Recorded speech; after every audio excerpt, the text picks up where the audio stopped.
Good morning, class. Good morning, ma'am. Before we start, can you please stand for the prayer?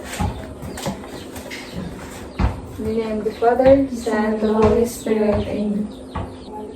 Father, Son, Holy Spirit. Amen. Good morning again, class. Good morning, Miss Amoncio. Please have a seat. Thank you, ma'am. How are you, class? Are you breathing all right? Yes, ma'am. That's good to hear. So before we start our lesson, let's do a breathing exercise. When I say inhale, you will breathe in, and exhale, breathe out. And we will do it 3 times, okay? Yes, Yes, ma'am. Ready? Inhale, exhale. Inhale, exhale. Inhale, exhale. Okay, so how do you feel? Do you feel relaxed? Yes, ma'am. Okay, that's good. So if that's the case, let's talk about breathing. Do you know what part of the human organ system does breathing belongs? Yes, darling. It is the respiratory system, ma'am. Very good. Do you also know its function? The respiratory system is how your body's way of breathing. Okay.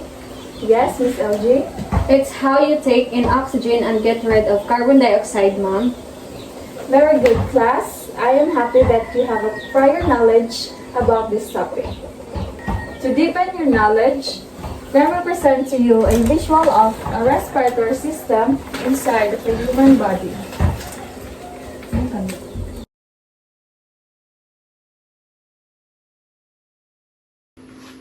The respiratory system has 9 major parts.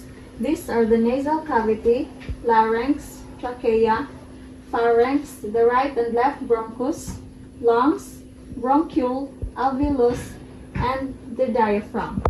So how does the respiratory system works? The key organs involved in breathing are nasal cavity that warms and cleans the air we breathe in.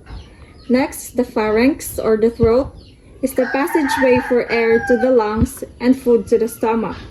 Larynx or the voice box helps us talk and protects our airway. Next is the trachea or the windpipe. It is the tube that carries the air to the lungs.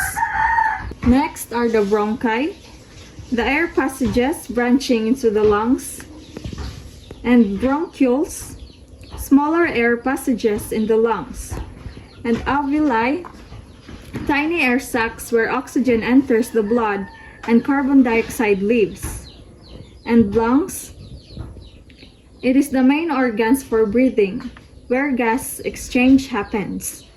And last is the diaphragm, the muscle that helps us breathe in and out.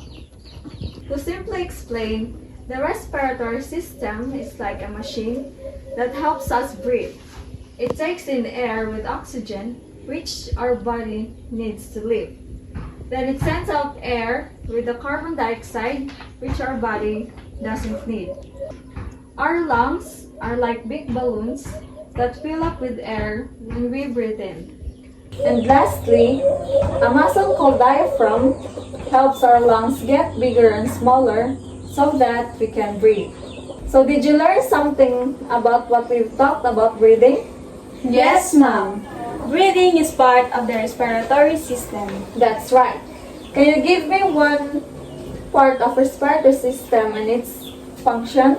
Ma'am, Yes. my nose, it warms the air. Okay, excellent. What about another part? Ma'am, Darling? my lungs, they fill in with air when I breathe in. Okay, very good. Perfect. So what helps your lungs get bigger and smaller? The diaphragm, Very good. So what happens to your chest when you breathe in? it gets bigger. What about when you breathe out? It gets smaller. Fantastic. You understand the respiratory system very well. Good job, class. Let's start with the activity. I have here a tape measure and a phone as a timer and the instructions. Read the instructions carefully, class, and do this activity with a partner. So the instructions are: first, stand and relax and observe your normal breathing. Second is put a tape measure around your chest. and measure the size of your chest when you inhale again after your exhale. So record the measurements, repeat 3 times, and get the average size of your chest when you inhale and exhale. Get the difference between the 2 measurements. You can start now.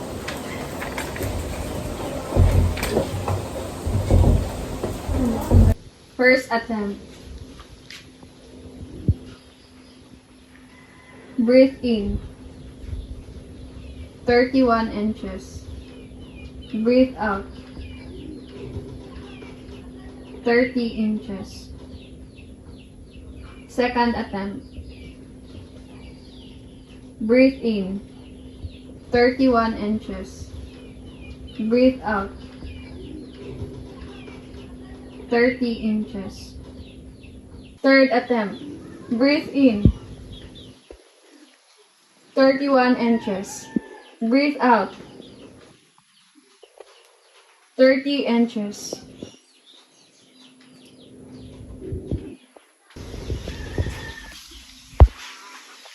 First attempt.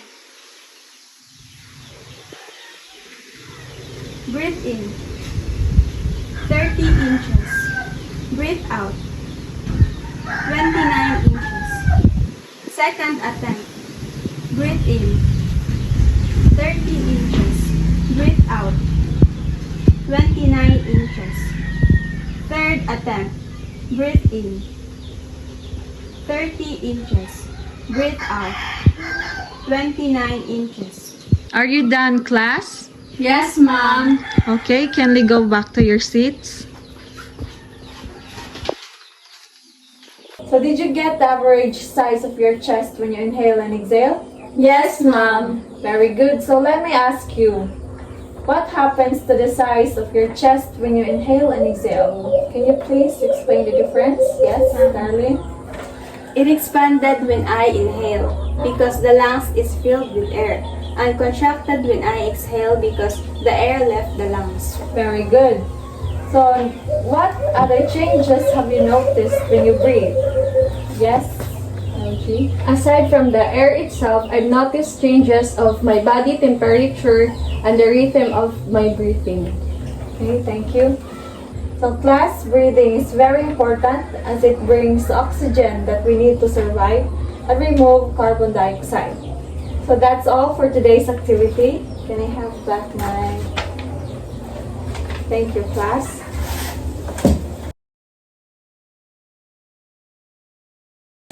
Thank you, class, for listening and for your cooperation. Goodbye. Goodbye, and thank you, Miss Amoncio. My class, God bless you. God bless you too, ma'am.